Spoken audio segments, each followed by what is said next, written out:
Bon, les enfants, il faut vraiment qu'on parle de Children of Time d'Adrian Tchaïkovski parce que waouh!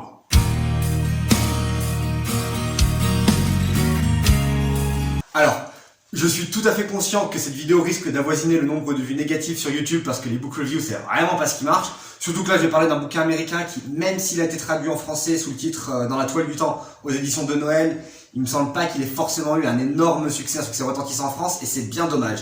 Alors laissez-moi vous parler de cette petite pépite de science-fiction que je viens de dévorer là en moins d'une semaine. Je l'ai terminé hier, j'ai lu jusqu'à 8h du mat, du coup j'ai à 8h du mat hier, parce que j'étais encore à fond dedans dans la dernière ligne droite. Donc allons-y, parlons-en. Ah oui, juste aussi avant, amis arachnophobes. Alors, petit avertissement, petit disclaimer. Ce bouquin, soit il est fait absolument pour vous, soit au contraire ce sera le pire truc de la planète pour vous. Tout simplement. Parce qu'il y a une civilisation arachnide dans le bouquin, une civilisation d'araignées qui joue un rôle très important, et vous ne pouvez pas terminer ce bouquin sans ne pas aimer les araignées. Ou alors, si vous êtes vraiment arachnophobe, ce sera le pire truc pour vous, je me répète. Mais bon, vous êtes prévenus. Donc, Children of Time. Qu'est-ce que c'est? Alors, Children of Time est un roman de science-fiction de hard sci-fi d'Adrian Tchaïkovski sorti en 2015. Alors, qu'est-ce que c'est que la hard sci-fi? La hard sci-fi, c'est une science-fiction qui se veut la plus réaliste possible, scientifiquement parlant. Alors, bien sûr, il faut prendre des libertés. Surtout que là, il s'agit d'un roman de space opéra, qui se passe sur plusieurs planètes à travers la galaxie, voire même dans le vide de la galaxie même. Donc, des libertés, il faudra forcément en prendre. Ce ne sera pas de la science-fiction, de la science la plus réaliste possible. Mais, voilà, c'est quand même, imaginez quelque chose qui se passe dans la lignée de The Expanse, pour ceux qui connaissent. Alors, je vais éviter de spoiler dans un premier temps, je parlerai sans doute un peu plus tard de scènes qui m'ont particulièrement marqué, de certains enjeux clés de l'histoire, de certains moments vraiment majeurs, mais je reviendrai quand j'en arriverai là. Donc pour l'instant, considérez qu'il n'y a pas vraiment de spoil, même si je vais parler un peu du début de l'intrigue, et voilà, présenter un petit peu les premiers chapitres, je suis obligé, mais voilà, je ne vais pas dévoiler les grands enjeux majeurs du dénouement tout de suite. Donc, l'intrigue de Children of Time démarre dans un futur assez éloigné. Oh, grande surprise pour un roman de science-fiction, je sais. Mais donc voilà, ça démarre dans un futur assez éloigné. Et je dis bien démarre parce que l'intrigue couvre quand même plusieurs milliers d'années. Donc voilà, préparez-vous à une longue chevauchée à travers les étoiles. Donc nous commençons plus ou moins au sommet de l'humanité, à l'apogée de ce qu'est l'humanité, à ses plus grandes heures de gloire. On suit, au début de l'intrigue, le docteur Avranakern, qui est une terraformeuse qui est... Comment parler d'Avranakern?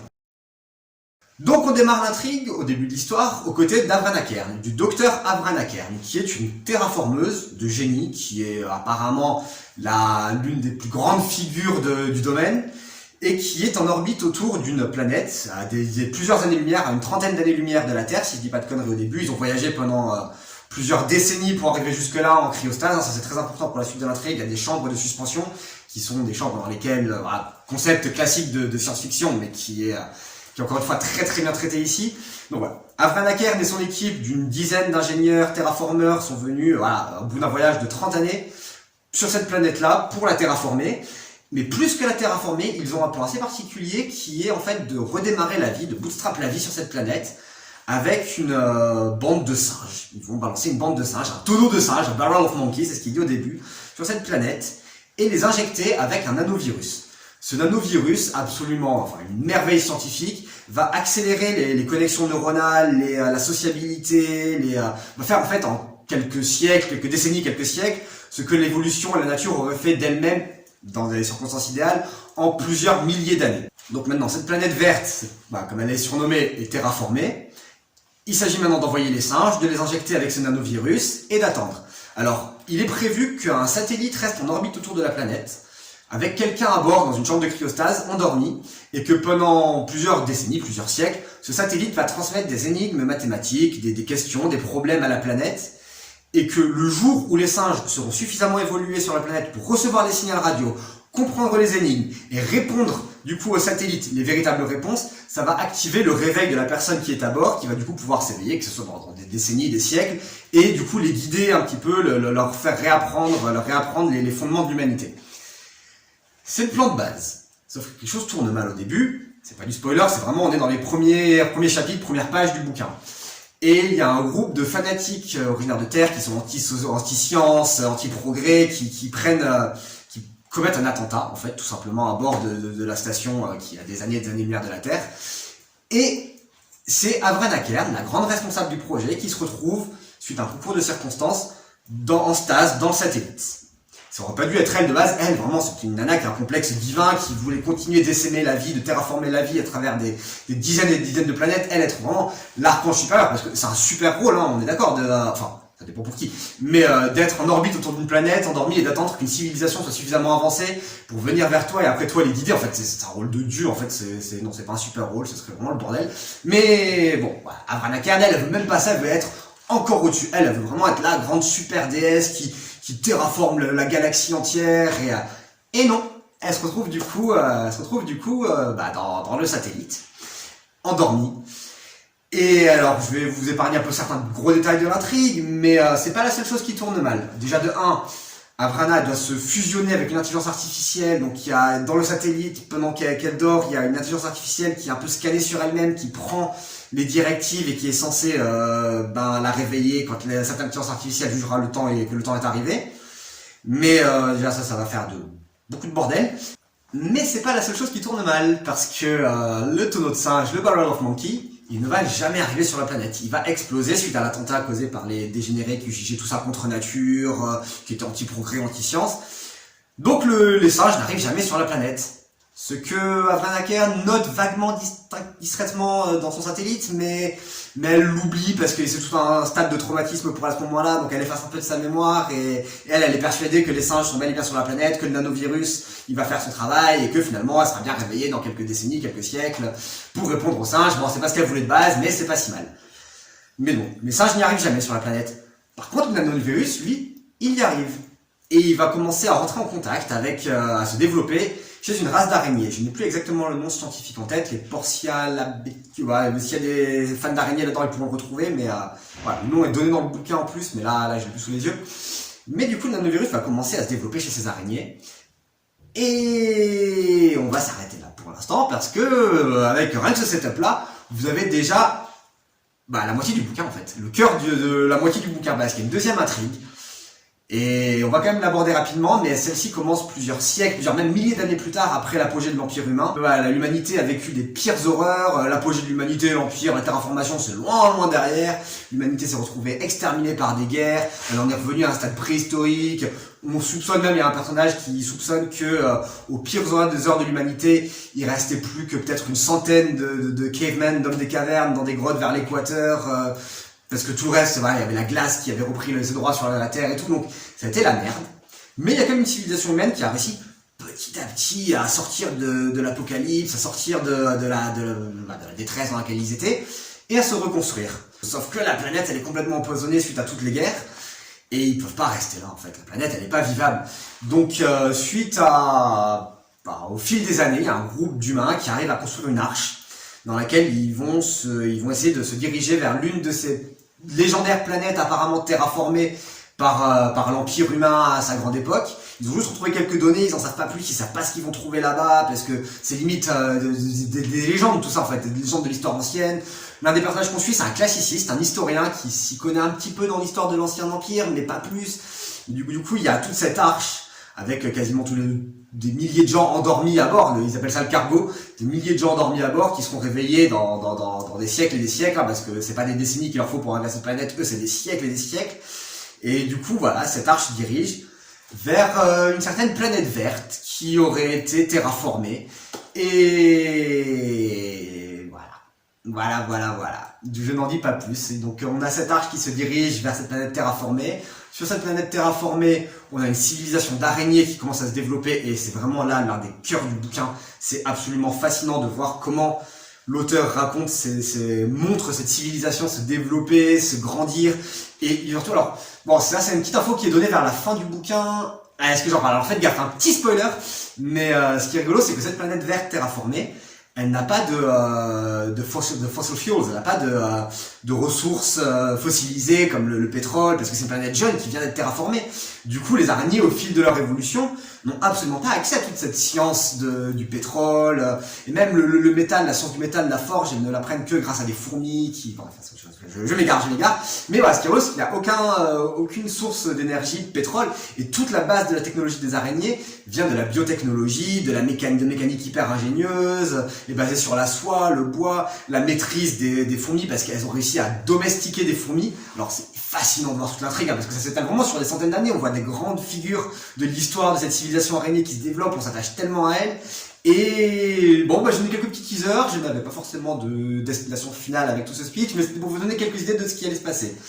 Et avec tout ça en parallèle, cette intrigue de cette arche qui se dirige vers la planète, et qui l'atteigne à un moment, et ça va encore plus loin l'histoire. Donc voilà, ça vraiment c'est la base de l'intrigue. Ouais, alors il faut que je parle quand même, je vais en profiter maintenant, il faut que je parle de 2-3 trucs. Alors je vais mettre quelque part par là qu'on est un petit peu en spoiler, là je vais prévenir, mais il faut que je parle de la scène de l'épiphanie.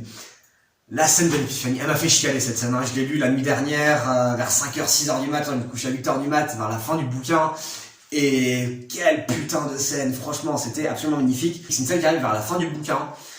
Et c'est la scène où ce qu'il reste d'Abraham, parce que dans son satellite, la docteure mélangée à son intelligence artificielle, enfin t'as une scène d'ailleurs qui est géniale, il y a donc plus ou moins à cet endroit-là, où en fait t'as la partie la plus consciente du docteur, qui se rend compte que, vite fait, pendant une fraction de seconde, elle se rend compte que la partie organique, ce qui reste de la partie organique de son esprit, c'est pas elle. La partie organique de son esprit est complètement folle. Alors si elle n'est pas la partie organique, ça veut dire que ce qui reste d'elle, c'est la partie numérique, la partie informatique. Et hop, immédiatement, la scène de l'intelligence, elle s'éloigne de cette révélation, elle ne veut pas l'accepter. Et c'est une scène, c'est quelques lignes.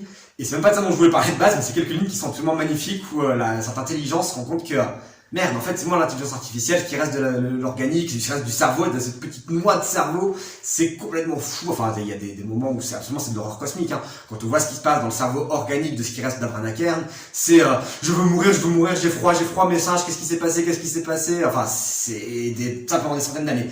Mais c'est même pas de ça dont je voulais parler. Ce dont je voulais parler, c'était l'épiphanie, où ce qui reste d'Abraham Akern, donc l'intelligence artificielle, enfin réalise que ce ne sont pas des singes avec qui elle communique depuis plusieurs décennies, depuis plusieurs siècles même, mais des araignées. Parce qu'il y avait un énorme fossé de compréhension entre les deux, parce que Abraham Akern, dans son satellite, elle avait plus forcément de caméras, de drones pour observer ce qui se passait à la surface. C'était vraiment la catastrophe quand elle s'est mise en orbite autour de la planète. Et donc elle communique avec un langage qui a mis des décennies à être mis en place avec les araignées, des signaux radio qui ouais, au début elle pouvait pas se comprendre. Et elle ne comprenait pas, Abraham Akern. Déjà, ces singes ont mis beaucoup plus de temps que prévu avant de répondre aux énigmes et de la réveiller. Et finalement, il y a cette scène où elle comprend, où les araignées, en fait, avec leur technologie, elles ont maîtrisé des fourmis qui permettent, en fait, de capturer... enfin, j'ai pas envie de dire trop de conneries, mais ouais, elles ont des fourmis qui permettent, en fait, de filmer, des fourmis caméra. Après, avec, elles arrivent à retranscrire ce qu'elles voient, chaque photon que les fourmis voient en une image, que cette image, elles arrivent à la transmettre par radio à Abraham Akern dans son truc avec le message « VCSOS, c'est nous ». Et parce que t'avais l'une des araignées, une Bianca, alors l'une des Bianca de l'histoire, parce que les araignées ont plus ou moins tous les mêmes prénoms à chaque fois. Enfin, c'est des prénoms qui se répètent, Portia, Bianca, Viola, Fabian. Voilà, appelez-les comme ça les araignées, parce qu'on peut pas nous de leur donner leur vrai nom à elles. Donc l'auteur nous dit, appelez celle-là Bianca, appelez celle-là Fabian, voilà, et les noms se répètent. Mais cette Bianca, cet ingénieur de génie, se rend compte qu'il y a vraiment un problème de communication avec le messager, avec Dieu, ce qu'ils appellent Dieu, qu'ils savent pas à se comprendre avec elle. Et donc elle arrive enfin à lui envoyer cette photo de leur ville, de Seven Trees. À ce moment-là, c'est parce qu'il y a eu Van Nest avant, mais là, c'est Seven Trees, qui est la super mégalopole des araignées. Elle lui envoie une super photo, et là, t'as Abraham Akern, enfin l'intelligence artificielle, ce qui reste d'Abraham Akern dans son satellite, qui bug, qui arrête complètement de communiquer avec les araignées, ce qui fout une crise existentielle dans la civilisation araignée pendant plusieurs heures, parce que c'est le silence radio, ce qu'elle n'avait pas connu depuis des années, parce qu'elle n'avait pas connu tout court depuis l'aube de leur civilisation. Et là, on a tout le chapitre où ce qui reste d'Abraham Akern réalise petit à petit en fait que ouais, les singes sont morts, que ce sont des araignées, ça fait plus ou moins sens du coup, toutes les erreurs d'incompréhension, des trucs qui lui semblaient évidents à elle, mais que les araignées ne comprenaient pas du tout, et inversement des trucs qui semblaient complètement acquis pour les araignées, mais qu'elle, à côté de leur communication, passait complètement à côté. Et là du coup, elle remet tout en place. Et alors, pendant quelques temps, pendant le bouquin, je me suis dit, ça serait rigolo si elle les rejetait. Après, elle se rend compte que ce ne sont pas des singes, mais des araignées qui lui répondent, et que le produit de son expérience, au final, c'est une civilisation d'araignées. Je me dis, qu'est-ce qui se passerait dans l'histoire si elle les rejetait à ce moment-là? Alors après, c'était sûr que ça allait pas arriver. C'était son expérience. Elle allait finalement les considérer comme ses enfants, c'est évident. Et c'est ce qui se passe. Mais ça prend quand même tout un super beau chapitre, méga bien écrit. Et ce chapitre, je l'ai écouté sur une version live de Dire Straits, Sultans of Swing, avec l'épiphanie finale sur le solo final à 5h du mat. Et ouais, ça m'en a fait chialer quand elle arrive à la dernière réplique et qu'elle les accepte et qu'elle leur envoie un message. I am here for you. Je suis là pour vous.